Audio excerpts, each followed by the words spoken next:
and welcome to SuperKicking It With Kelsi. Today is another wrestling SuperKicking It shoot video, and I'd like to thank all of you who've sent your questions in. There were some really great questions. I was super impressed, and I really enjoyed reading all of your questions. Thank you so much for sending them in. And right now, I'm going to shoot straight from the hip, right to you, and we're going to start with the first question right now.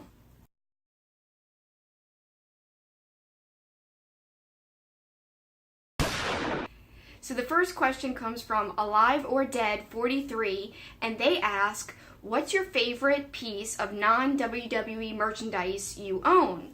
Well, I love these two sweet pants. That's from youngbucksmerch.com. I know, cheap plug, but I really love these tights. I mean, come on, they're too sweet.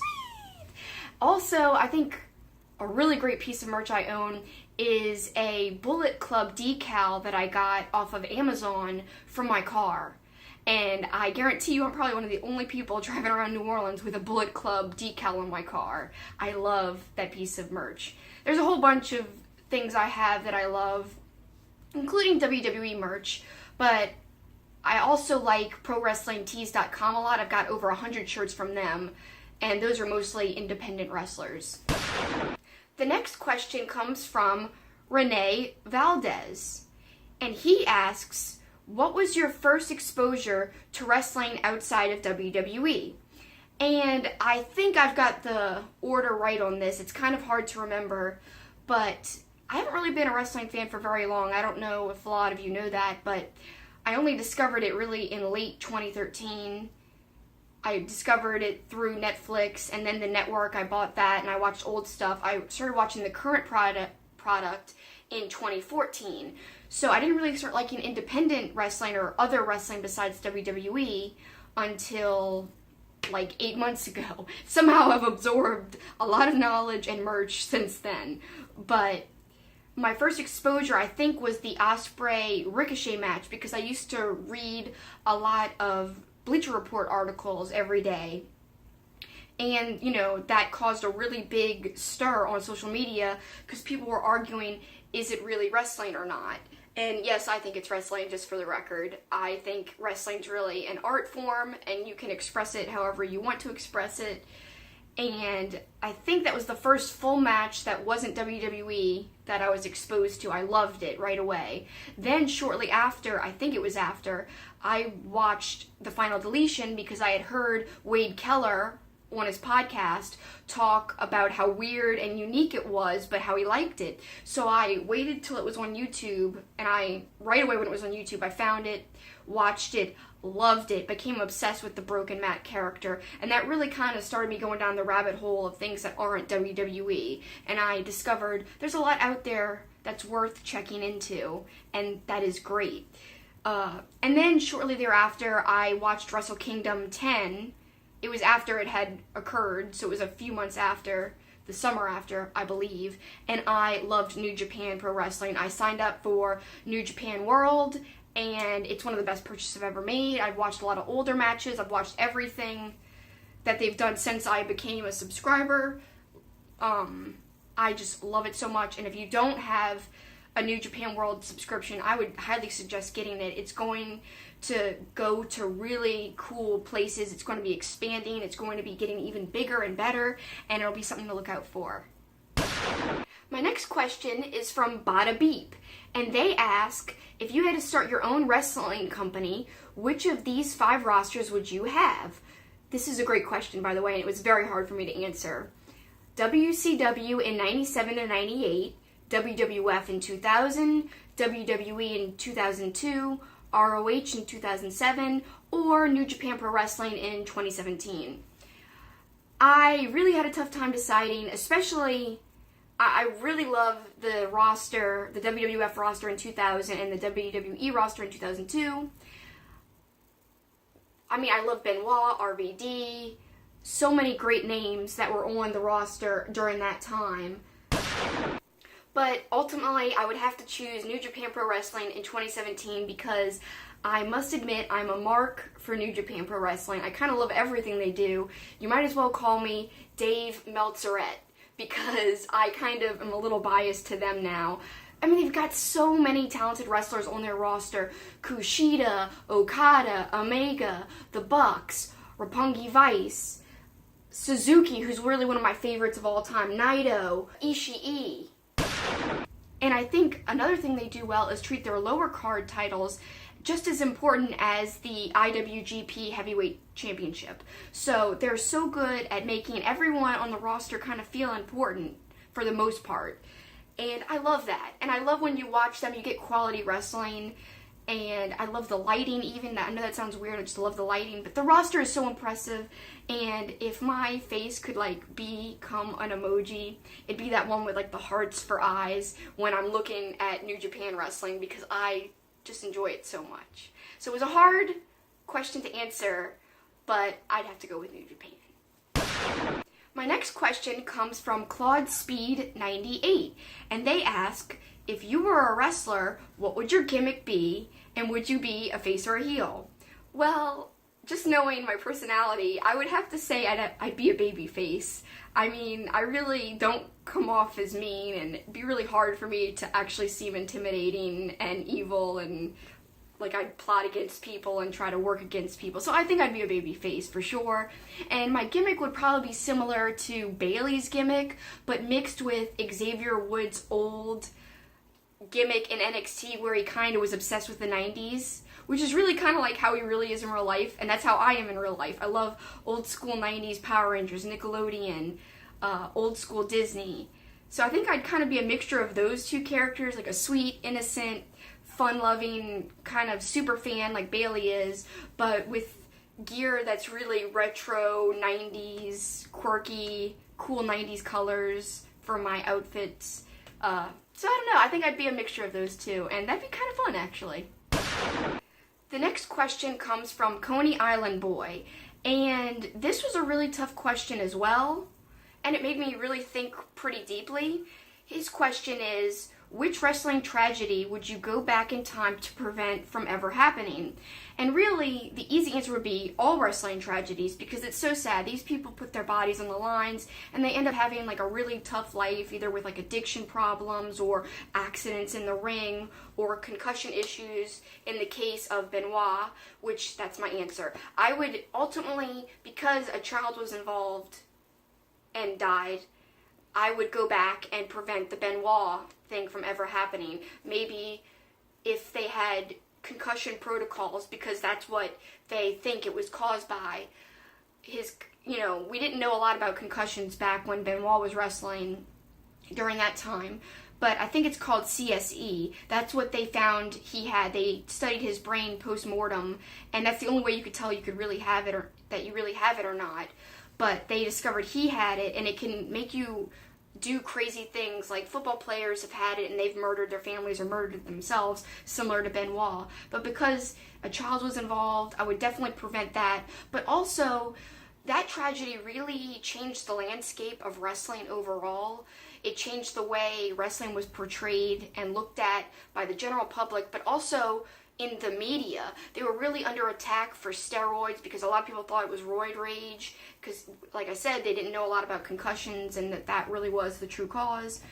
So it's a terrible tragedy, and Benoit was such a great wrestler. I'm not condoning the man and what he did. I'm saying his wrestling skills are awesome, and it would be great to have him in the Hall of Fame if that tragedy never happened. But as you know, it can never be, because it did happen. And it really did change the face of wrestling. Wrestling was more PG-oriented shortly thereafter. A lot of changes happened after that.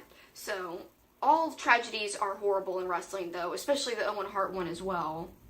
Brian Pillman's another one that makes me really sad. Really, any wrestling tragedy. But great question. Thank you for sending that in. This next question has a long answer, and it's one of my favorite questions that I received. It's from Deconstruction, and they ask, which 5 WWE matches from over the past 20 years would you show a newer fan? And I really loved that question because it made me think deeply, and I'm not listing my favorite matches of all time, although some of my answers contain some of my favorite matches, but these matches I picked specifically for certain reasons that I think someone who's just getting into wrestling, maybe like a few months ago or recently, like a month ago, who knows, there are reasons they should check out these matches, and this is why. I might have to look at my notes. I took extensive notes on this one because it really made me think. The first one I would say is a personal favorite, but it's an example of great storytelling and something that WWE does really well. They put together great video packages and vignettes. And this match and the video package before it really highlights what they do well. And that would be Brock versus CM Punk SummerSlam 2013. And I love the match. The match is great. Paul Heyman's involved, and he's a great talker. Whenever he's involved, the story usually is really well done. And there was just so much animosity between CM Punk and Brock Lesnar. It felt so real and personal. And I just loved every minute of it. And I think that's something that a newer fan would appreciate. The way the storytelling's done in that match and the video package editing, so perfectly done. I wish we could have more of that in this day and age. Those storylines today aren't as satisfying as, like, for instance, that storyline. My second match that I would suggest, and I'm grouping two matches together for this one, they're both Sami Zayn matches, and they're newer, but I think they highlight things that WWE does well. And that would be, first, Sami Zayn versus Cesaro, the 2 out of 3 falls match in NXT. And I'm saying that one because it's the match that made me care about actual in-ring matches, in-ring wrestling. I really just cared about, like, the spectacle, the characters, the storylines before watching that match.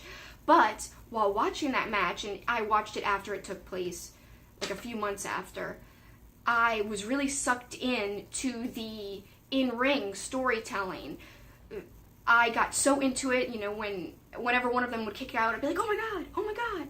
And it really made me a fan of Sami Zayn. I've always been a fan of Cesaro. So the other Sami Zayn match I would recommend would be Sami Zayn versus Nakamura, because it highlights how WWE can build up somebody new coming in, and that would be, it took place at NXT TakeOver Dallas. It was so well done. There was an electricity in the air. You could just tell, even from watching at home, you could tell how exciting it seemed to be in that building.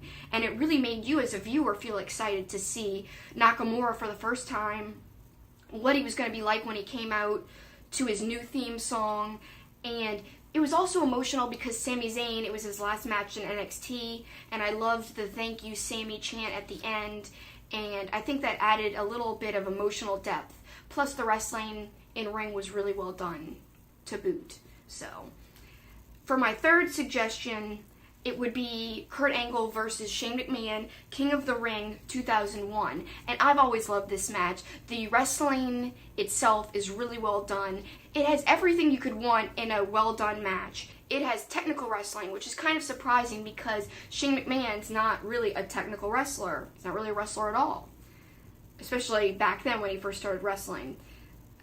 So it had some actually great wrestling in it. It had a lot of physicality, violence, blood, a built-in story. It had some really big, entertaining spots, even ones that didn't go right, like Kurt Angle trying to suplex Shane through the glass, but the glass didn't break like it was supposed to. So as a viewer, you're like, oh my god, oh my god.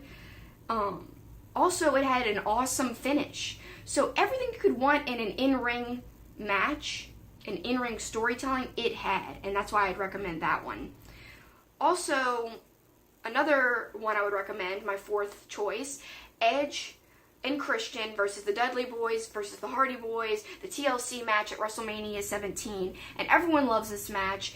If you haven't seen it, it's really one you should see. And it was back when the gimmick match was really fresh and new, and it's not really burnt out at that time like it is kind of now. So I really like it because everything about it is exciting, new, and it just, everything worked. So definitely check that one out if you haven't seen it. And the fifth one, I'm kind of grouping together a few matches because they're all important for the fifth choice for the history of WWE. I think Shawn Michaels versus Undertaker, WrestleMania 25, is a must-watch match. It's what a lot of people consider to be the best WWE match of all time, so why wouldn't you check that one out? Because a lot of people think it's one of the best ones ever. The story is great leading into it. The video package they play leading into that match is amazing. And the reaction of Undertaker at one point in the match is really, really historic, and they always show a highlight of his face going like he's shocked. I don't want to give anything away, but I'm sure everyone's seen it. It's when he kicks out, Shawn Michaels kicks out an Undertaker. Just can't believe it. Another one I would say is Bret Hart versus Stone Cold, and that would be WrestleMania 13, and that really changed the wrestling industry forever. I'm saying the whole industry, not just WWE, because Stone Cold really took off after that, and he became like a household name. He became like a pop culture icon. So it was really, this match was really the beginning of the popularity and the rise of Stone Cold. It's where, you know, Stone Cold would not submit. He's got blood running down his face, and he passes out against Bret Hart. And I've actually got a really cool piece of art that I've featured in one of my other videos by Earl, art by Earl, and it's of that exact image from that match. I just think that match is so important in the grand scheme of things of WWE, and Stone Cold is such a historical figure. It'd be blasphemy, really, to overlook him while listing matches you should really check out if you're a newer fan. And thirdly, I think somebody would be well to check out the Raw episode where Mankind wins the belt. It kind of changed the tide of the Monday Night Wars and kind of gave WWE the edge going forward. And it was just a feel-good moment because everyone loves Mankind. He was the underdog. No one expected him to win. So I would check out that as well. And that would be, those three are all grouped together as my fifth choice because they all have a historical importance for the company, I believe. So that's my answer to that one, and it made me think a lot, and it was really hard to choose because there's so many great matches throughout the last 20 years. But those I feel are all really important and really give a good sense of what WWE can do, has done, and hopefully will continue to do in the future.